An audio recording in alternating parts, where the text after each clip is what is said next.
રાજકોટ ગ્રામ્ય જિલ્લાના Lodhika police station વિસ્તારમાં આવેલ 3 કંપનીઓમાં જો જંતુનાશક દવાઈઓ છે જો આપણે એગ્રીકલ્ચરમાં કામ આવે છે આ ફરજી દવાઈઓ બનાવવામાં આવી રહી હતી, ત્યાં 3 જગ્યા કાર્યવાહી કરવામાં આવી છે।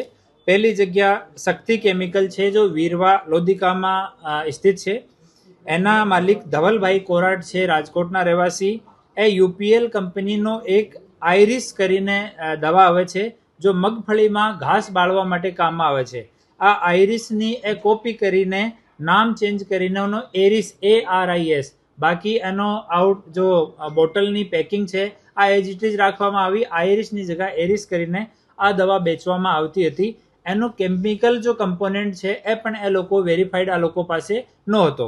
બીજી જો કાર્યવાહી કરવામાં આવી છે આ ગ્રીન ભારત કંપનીમાં કરવામાં આવી છે। આ રાવકીમાં લોધિકા પોલીસ સ્ટેશનની હદમાં છે। આ કંપનીના 2 પ્રોપ્રાઇટર સાહિલ ટિમ્બડિયા અને કશ્યપ આકોલિયા વિરુદ્ધમાં કાર્યવાહી કરવામાં આવી છે।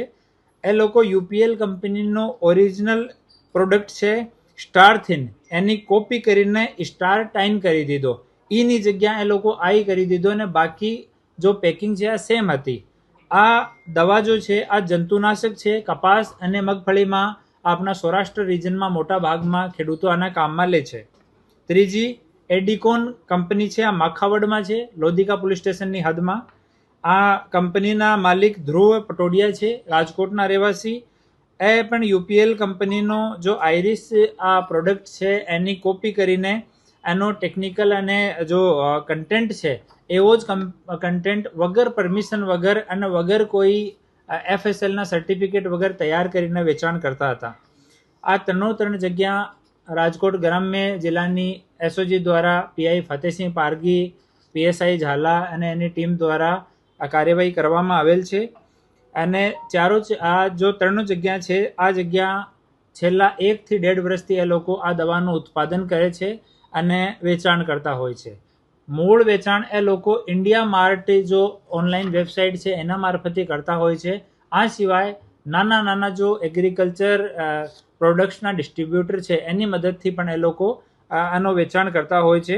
આ જો 3 કંપનીઓમાં કાર્યવાહી થઈ છે ત્યાં આ લોકો પાસે પણ પેટન્ટ અને લાયસન્સ 60-70 જેટલી અલગ કૃષિના જો ઉત્પાદ છે, અલગ દવાઓ છે એના લાયસન્સ પણ છે અને પેટન્ટ પણ છે।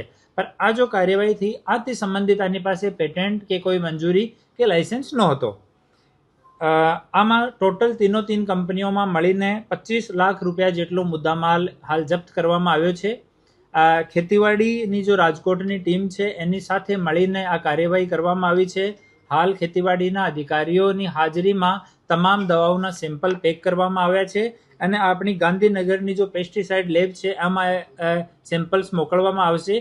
એનો જો રિઝલ્ટ આવશે એના પછી આમાં જો કલમોનો ઉમેરો કરવાનો છે એ ઉમેરો કરવામાં આવશે। હાલ BNSની કલમ ચીટિંગ માટે અને કોપીરાઇટ એક્ટ અને પેટન્ટ એક્ટ હેઠળ ગુના દાખલ કરવામાં આવ્યા છે। એક આરોપી વિરુદ્ધમાં સાહિલ વિરુદ્ધમાં જૂની ફરિયાદ છે અને હાલ પણ અમે લોકો આના એન્ડ ટુ એન્ડ સુધીમાં કે આનો જો બેસિક એ લોકો પ્રોડક્ટ બનાવવા માટે મટીરિયલ ક્યાંથી લેતા હતા અને એન્ડ સુધીમાં કે ફાઇનલ આનો ઉપભોક્તા કોણ હતો ત્યાં સુધીમાં તપાસ કરવાના છીએ। આજ FIR દાખલ થઈ છે, તપાસની કાર્યવાહી ચાલુ થઈ છે અને જે આ કેસમાં જે પણ અપડેટ હશે આપ લોકોને ઓફિશિયલ ચેનલ મારફતે જાણ કરવામાં આવશે। અલગ જગ્યાથી લેતા હતા એ લોકો સિર્ફ ફેક પ્રોડક્ટ તૈયાર કરતા એવું નથી, એની પાસે અમુક પ્રોડક્ટ્સનો લાયસન્સ પણ છે અને લેબ સર્ટિફાઈડ પેટન્ટ પણ હતો આ લોકો પાસે અમુક દવાઓનો। તો એ લોકો પ્રોપર કામ પણ કરતા હતા અને સાથે આ એવા જો પોપ્યુલર પ્રોડક્ટ્સ છે બીજી કંપનીઓના એની કોપી પણ કરતા હતા। આ તપાસનો વિષય છે, આમાં થોડો સમય લાગશે અમને અને પ્રારંભિક જાણકારીમાં 1 થી 1.5 વર્ષ આને થઈ ગયો એ પ્રોડક્ટ્સ તૈયાર કરતા અને માર્કેટમાં વેચતા અને બાકી આ લોકોનો ટર્નઓવર વિષયમાં કેટલા સમયથી પેઢી ચાલુ છે તમામની તપાસ ચાલુ છે। જે પણ તપાસમાં આવશે આપ લોકોને જાણ કરવામાં આવશે। આમાં જ્યારે આપણે પેસ્ટિસાઇડ લેબથી રિપોર્ટ આવશે ત્યારે ખરેખર આપણને સમજમાં આવશે કે આનો ખેતી ઉપર શું નેગેટિવ ઇમ્પેક્ટ પડે છે। અમુક કેમિકલ એવા છે કે કોઈ ઇમ્પેક્ટ નહીં પડે એવો પણ થઈ શકે। તો જ્યારે રિપોર્ટ આવશે ત્યારે આ વિષયમાં કોઈ સ્પષ્ટ જાણકારી આપણને લોકોને મળશે।